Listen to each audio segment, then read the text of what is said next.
Up on screen are photocopies of the Miami Herald, and this goes back into the 1980s when they had congressional hearings dealing with shadow government and martial law. There's the headline, The Secret Government. And it talks about secret summits, a plan to take over the government. And it shows the people that were in charge of the continuity of government, Dick Cheney and others. And then we have a congressional hearing where we have Congressman Jack Brooks and others during Iran-Contra bringing up the secret plans, and they're told by Congressman Inouye that can't be discussed. It's a national security issue. In the 1980s, the concentration camp program got a big boost. Colonel North, in your work at the NSC, were you not assigned at one time to work on plans for the continuity of government in the event of a major disaster? Mr. Chairman. I believe that question touches upon a highly sensitive and classified area, so may I request that you not touch upon that, sir. I was particularly concerned, Mr. Chairman, because I read in Miami papers and several others that there had been a plan developed by that same agency, a contingency plan in the event of emergency that would suspend the American Constitution. And I was deeply concerned about it and wondered if that was the area in which he had worked. I believe that it was.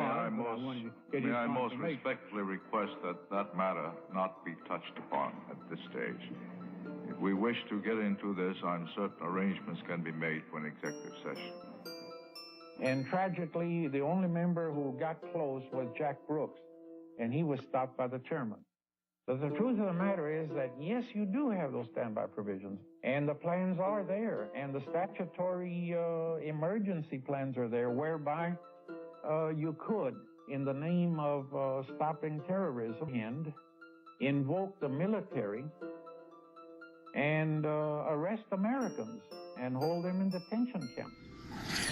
Throughout history, criminals get control of governments. They use phony crises to enslave the public.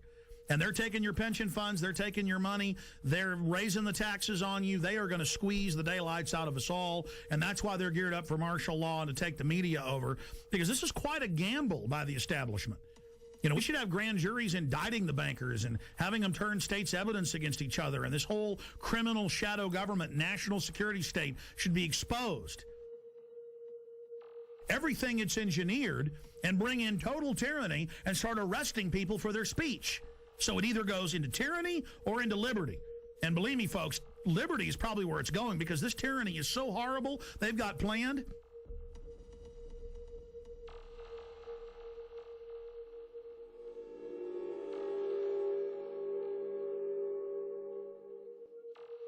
Let's go ahead and go to Congressman a year and a half ago on the Homeland Security Board wanting to know about PDD 51. Now, this fight went on for a year. The cover sheet of Presidential Decision Directive 51 stated the president's a dictator. Congress has no power during any emergency, including economic. So now Congress isn't involved in continuity of government when Congress is co-equal to the president and the courts. In fact, the Founding Fathers said Congress was above the courts and the president, but then later courts said, no, they're equal. Now they're saying they're not. Okay? Because it's harder for a dictator to take control in the Congress because there's 500 people. Separation of powers. The president is where your main dictator will come from, so it's the weakest.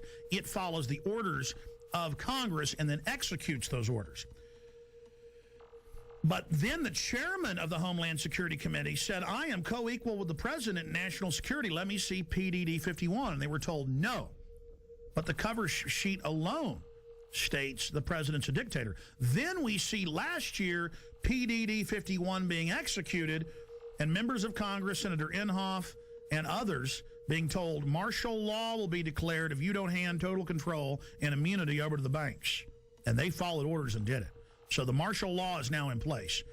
And with that comes the FEMA camps. Will we get to that place? Not if we expose it. But we're already got our neck in the noose here. Is the executioner going to pull the lever? I don't know. Let's continue with the congressman talking about PDD 51. Most Americans would agree that it would be prudent to have a plan to provide for the continuity of government and the rule of law in case of a devastating terrorist attack or natural disaster. A plan that would provide for the cooperation, the coordination, and continued functioning of all three branches of the government. The Bush administration tells us they have such a plan.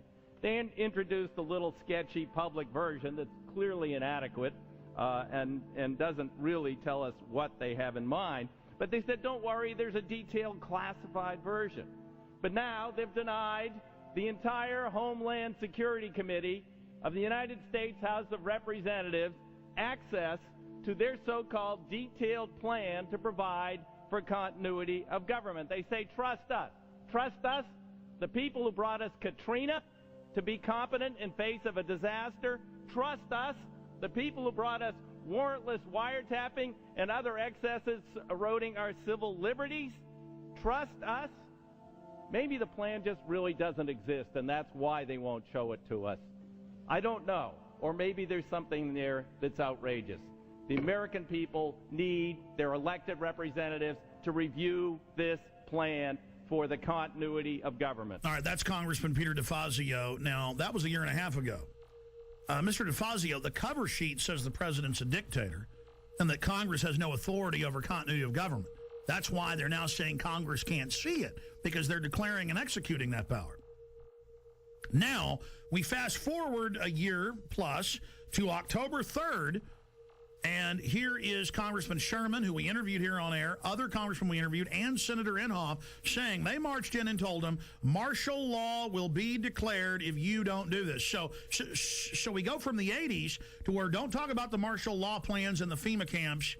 If you want to know about that, you can know about it in executive session, Congressman Jack Brooks, to, oh, Congress, you're not allowed to see the plans now. To Congress, do what we say, we're under martial law. The only way they can pass this bill is by creating and sustaining a panic atmosphere. That atmosphere is not justified.